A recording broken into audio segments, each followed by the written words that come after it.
Today is March 15th, Sunday. It's sunny, it's very windy. The winds this afternoon are supposed to be up around 60 miles an hour. We have a really nasty cold front coming. Just up here doing a quick inspection on the bees. I'm sure you can hear the wind roaring. The bees are collecting a lot of maple pollen, a little bit of nectar from the maple trees. The bees came through winter really well. I only lost one hive this winter. And they are pretty active today, obviously. They're going to be cooped up in these boxes the next few days, though, from the cold weather. This is the time of year when you got to really stay on top of the bees, make sure that they have plenty of food reserves. They're raising a lot of brood.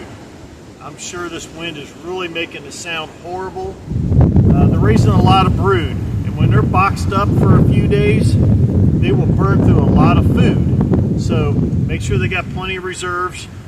Just don't expect things to be fine going into spring. They're looking good though. I'm real happy with them. Clusters are building up. You don't need to be digging deep into the boxes here this time of year.